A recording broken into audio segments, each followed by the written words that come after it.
It's time for us to have our next conversation. My guest in the studio is the founder of GText Holdings, and he's in the person of Dr. Stephen Akintayo. Good morning. Good morning. Uh, Thanks for having me. Thank you for joining us. How are you doing? I'm good. Great. It's good to be in Ghana. Well, it's good to have you here in the studio, Yes. and we're happy that you've joined us Thank you. this morning. So, first of all, tell us about GText Holdings. What do you do? What's the company about? Well, so we're a group of companies. We're into real estate, e-commerce, agriculture, and we're in 4 continents, Nigeria, UK, US, and Dubai. We started the company 15 years ago. In fact, we just celebrated our 15th year anniversary. Right. With just $10. We're then a bulk SMS digital marketing firm. And gradually, 8 years ago, went into real estate, and that just blew us into a real, great organization with over 300 staff. Right. And it's been a great journey.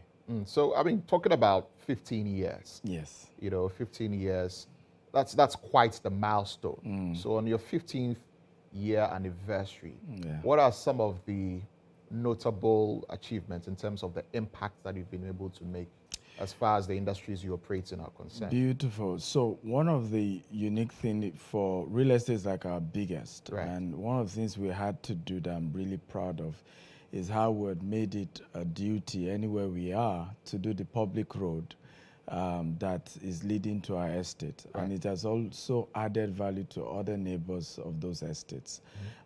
In 15 years, we've sent over 10,000 kids to school. Wow. We run a grant. We just launched our $5 million grant in the next 5 years to give 1,000 entrepreneurs $5,000 each, and we started that as well. So there's so much to look up to.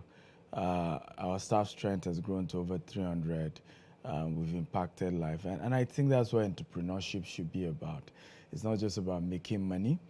And I think once Africans begin to see entrepreneurship from that point of view, there's an opportunity to create jobs.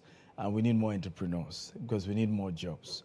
It's an opportunity to change society. Government alone can't do all the work. Right. As a private sector, there's so much. Even this station, I'm told, is a private enterprise. So see the impact it's making. And I think we need to preach more entrepreneurship in Africa. Right. So, I mean, let's talk about some of the work that you've done here in Ghana. Can you help us understand the scope, the nature of your work in Ghana? We're not yet as a business in Ghana. I've authored 40 books. And so I came to do a book signing. And I was excited. We've had amazing Ghanaians who have been following me over the years. Right. And I've started their business, and they're doing well. Some of them are here with me in the studio, real estate business, e-commerce, and some of them were also part of the book signing that I did some days ago. Because even though our business hasn't spread to all cities in Africa, my books, my teaching, because I had to make sure it was important for me to mentor younger ones. The older entrepreneurs didn't write books. And for me, growing up, it was the books of older people in America, like Rich Dad, Poor Dad by Robert Kiyosaki, Think and Grow Rich. And those books shaped my life, but they were writing it in the context of America. Yeah. We didn't have the Dangotes of this world writing books to say, this is the uniqueness of doing business in Africa. These are the principles. So I felt it's important in my generation to write books to teach the principles. So in the last 15 years, we've had to do that. And it's even had more impact than if we had opened businesses in those places. So the books are really making impact. I know that on the 3rd, you had a book tour. Yes. Successfully. Yeah. How many books do you have?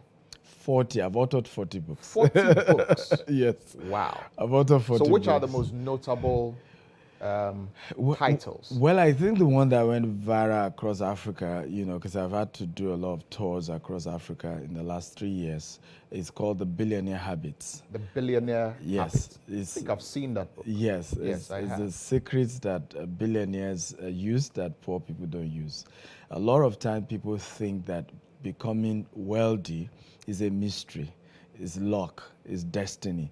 But it's not. It's just simple habits, because your habit determines your decisions determines your destiny.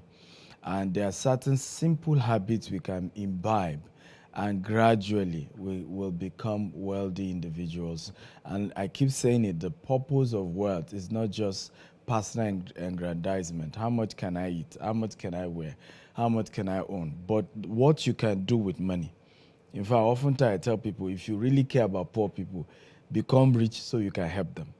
In the last 15 years, there's no way I could have sent 10,000 kids to school if I was poor. Right. You know, so it's important to see wealth from the angle of what you can do with it, the positive things you can do. And in Africa, you don't even have a choice. If you are wealthy, there are people who hold you, hold on to your apron and will need you to support them.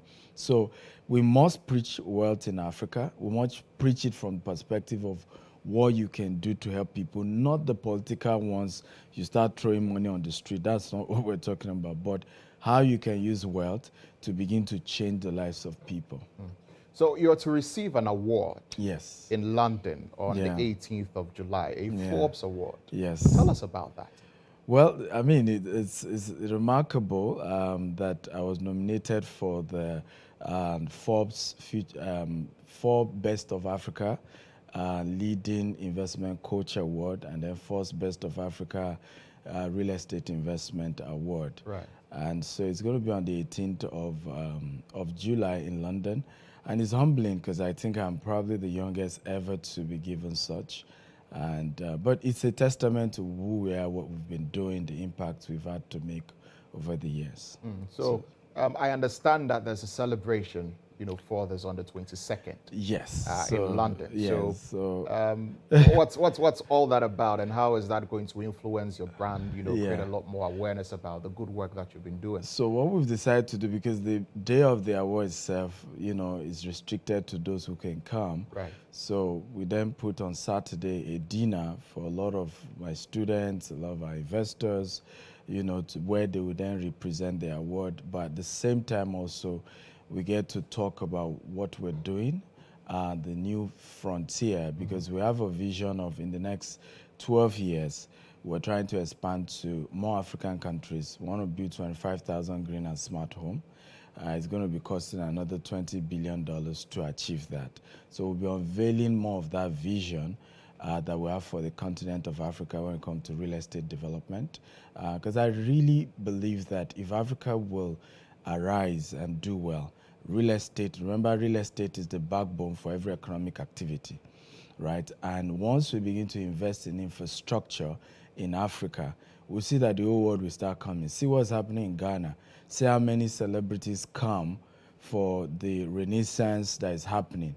If I've met a couple of them who said to me, my DNA test says I'm a Nigerian, but I bought house in Ghana, but I've decided to, start coming back to Ghana regularly. So, but that's what can happen. And as we develop our continent, build houses, build infrastructure, we'll see that a lot of our people who have gone in, to diaspora will bring in their money back and will develop, Africa. We're the future. Right. So let's talk about a few more of your books. Yes. You talked about the most well-known one. What about the others? I know there are about 3 new ones that you've authored. Tell us about that. So we have The Billionaire Land Banker, and we're sharing in that book because my biggest breakthrough happened from land banking. So what's land banking? It's the process of land aggregation for the purpose of development or investment. So you look at where development is going, and then you go and buy the land, leave it for 5-10 years. The value will have gone way up, and at that point you can develop it, or at that point you can sell it for a huge profit. So there were properties I bought a long time ago, $500. Today they're worth $20,000, and I bought hundreds of acres. And that is the principle of that was what I put in the book. Because one of the things I made up my mind to do is that anything that helped me to make wealth, I want to teach it. Because the reality is that all of us can fly. It's only at the bottom that there's traffic. You've never seen traffic up in the air. Yeah. Where airplanes are saying, move, move, move, right? Traffic is only at the bottom. So once you can rise to the top, there's room for competition. There's room for other people to come in and learn and evolve and develop.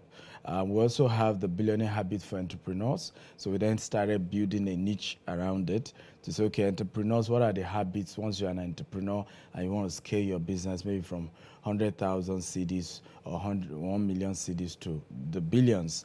What's also the other one, the last one is the Billionaire Habit for Pastors. Right. We also saw the pastors have been, some of them have been seen to take advantage of members and exploit them. But there are a lot of businesses pastors can do. There's a way pastors can structure ministry that is profitable, that you don't need to exploit church members. And people will even respect you because as a pastor, you are even using your personal income to help as many church members. So in the book, we chronicle about 20 businesses pastors can do legitimately and be able to really add value to the work of God. So where can your books be found? So they're all on Amazon. If you go to Amazon.com, you can buy. They're also on my website, StephenAkintayo.com.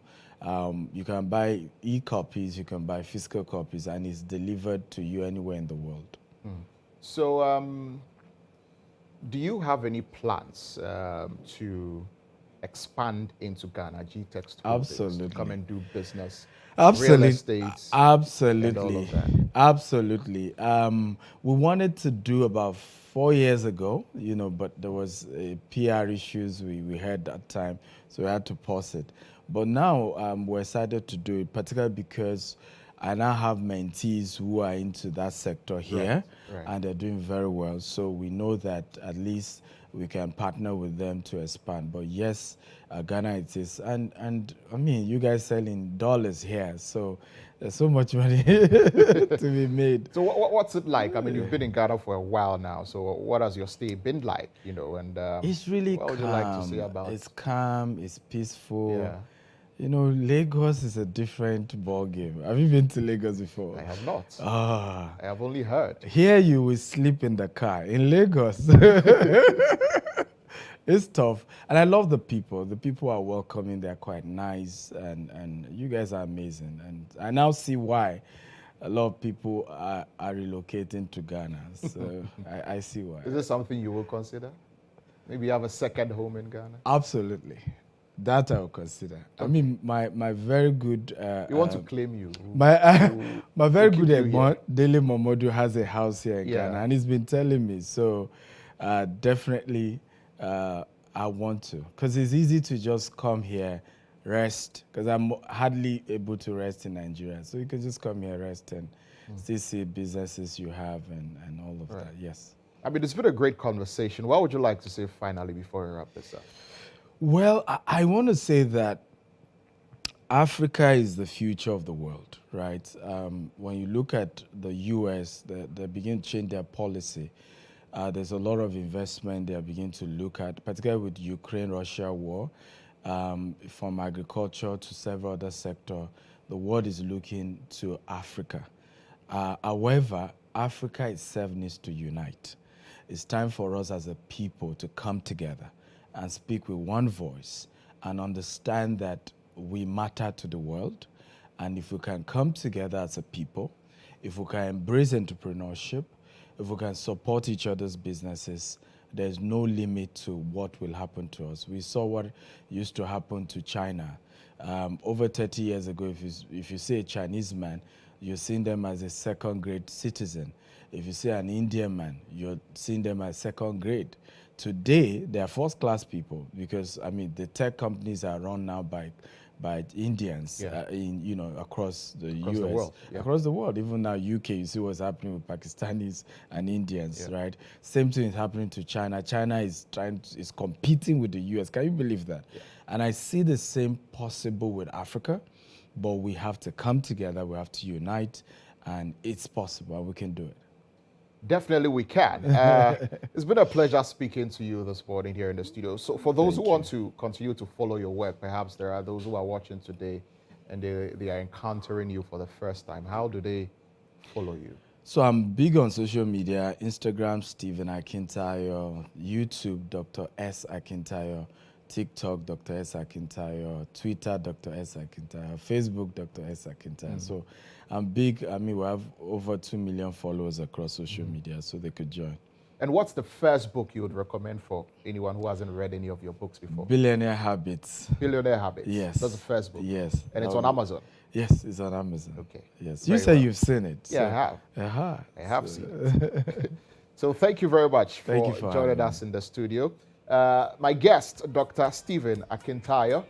He is an entrepreneur. He's an author as well. And you've just heard there where you can get some of his books. And you've heard the first book that is recommended for you if you haven't read any of his books before. He's also the founder